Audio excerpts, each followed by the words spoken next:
ఒకవైపు రాష్ట్ర ప్రభుత్వం స్టీల్ ప్లాంట్ను పరిరక్షిస్తామని చెప్తుంటే మరోవైపు ప్రైవేటీకరణ దిశగా నిర్ణయాలు జరుగుతున్నాయి, పరిస్థితులు కూడా అదే విధంగా కనిపిస్తున్నాయి. ఏ విధంగా చూడాలి? ప్రభుత్వం కానీ ప్రజాప్రతినిధులు కానీ ఎటువంటి పాత్ర పోషించాలంట? ప్లాంట్ ఈ పరిస్థితి రావడానికి కారణం ప్రభుత్వాలే. కారణం ఏమిటంటే తిన్నగా నడిచే ప్లాంట్ని కావాలని దీన్ని అమ్మటం కోసం రా మెటీరియల్ ఇవ్వకపోవటం కానీ ఆర్థికంగా దిగ్బంధనం చేయటం కానీ చేసింది రాజకీయ నిర్ణయం కారణంగానే ఈ రోజున ప్లాంట్ ఈ పరిస్థితి ఉంది. రాష్ట్ర ప్రభుత్వం కూడా దీని మీద సీరియస్గా స్పందించాలి. కానీ రాష్ట్ర ప్రభుత్వం కూడా స్పందించకపోగా బయట చెప్తుంది ఏమిటి, మేము ప్యాకేజ్ ఇప్పించాం, ప్లాంట్ బాగా నడుస్తుంది, ప్లాంట్కి ఏ ఇబ్బంది లేదు, భవిష్యత్తు మంచి బంగారు భవిష్యత్తు ఉంటుంది అని చెప్తున్నారు. కానీ ఈరోజు పరిస్థితి ఏంటి? నేను నా కార్మిక సోదరుడిది ఒక విషయం చెప్తాను. నేను అతనికి 60,000 రూపాయలు జీతం, కటింగ్లు పోను అతనికి 21,000 రూపాయలు జీతం వస్తుంది. సగం జీతం 20,000లో 10,500 వచ్చింది మొదటి నెల, రెండో నెల మూడో వంతు 7,000 వచ్చింది.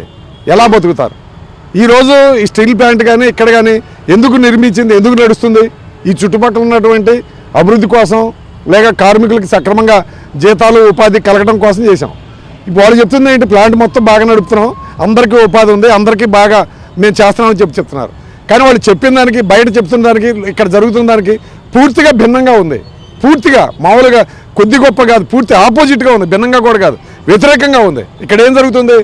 ప్లాంట్లో 4,000 మంది కార్మికులు మేము పెట్టించామన్నారు, కానీ ఈ రోజుకి 1,000 మందిని మళ్ళీ బయట పెట్టింది యాజమాన్యం. టెండర్లు రీటెండర్లు చేయక లేకపోతే ఇంకో పద్ధతిలో 4,000 మందిలో 1,000 మందిని ఇప్పుడు బయట పెట్టింది.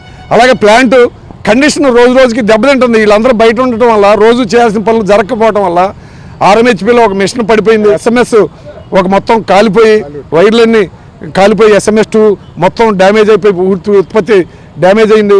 అలాగే సెంట్రల్ ప్లాంట్లో ఒక బంకరు కూలిపోయింది. వీటన్నిటికీ కారణం ఏమిటి? సక్రమంగా మెయింటెనెన్స్ నిర్వహించకపోవడం వలన జరుగుతున్న ఈ ప్లాంట్ మొత్తం కుప్పకూలిపోయే ప్రమాదం అనేది ఒక పక్క వచ్చింది. దీనికి కారణం ఏంటంటే సక్రమంగా అందరినీ సమన్వయం చేసుకొని పనిచేయించేదానికి సరైన చర్యలు లేవు. వీళ్ళు చెప్తున్నది ఏంటంటే మేము జీతాలు ఆపేసి మేము ఉత్పత్తి చేస్తామని. ఉత్పత్తి జీతాలకి సంబంధం లేదండి, డబ్బులు ఉన్నాయి యాజమాన్యం దగ్గర. జీతాలు ఇవ్వాలనుకుంటే ఇవ్వచ్చు. ఎందుకోసం జీతాలు ఆపుతున్నారు అని అంటే, స్టీల్ ప్లాంట్ అమ్మాలి అని అంటే ఇక్కడ ఉన్నటువంటి కార్మికులందరిలో ఒక నిరుత్సాహం రావాలి, వీళ్ళందరినీ భయభ్రాంతులు చేయాలి. ఈ స్టీల్ ప్లాంట్ నడవదు, మూతపడిద్దని వీళ్ళంతటి వీళ్ళే కార్మికులు పోరాటాన్ని నీరుగార్చడం కోసం, అమ్మటం కోసం చేసే ఏర్పాటు తప్ప రెండోది కాదు. కాబట్టి ప్రభుత్వ నిర్ణయం మారాలి. ఇక్కడ వెంటనే ఈరోజు గాజువాక ఆర్థిక పరిస్థితిలో సగటు ఆదాయంలో మొదటి స్థానంలో ఉంది ఈ రోజు వరకు. మరి ఇప్పుడు ఈ జీతాలు రాకపోతే గాజువాక అభివృద్ధి ఎలా సాధ్యపడుతుంది?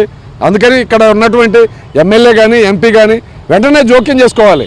ఎంపీ గారు స్టాండింగ్ కమిటీ, ఇప్పుడు స్టీల్ దీనికి సంబంధించిన కమిటీలో కన్సల్టేటివ్ కమిటీలో ఆయన సభ్యుడు, వెంటనే ఆయన మాట్లాడాలి, జోక్యం చేసుకోవాలి, సమస్య పరిష్కారాన్ని తీసుకురావాలి.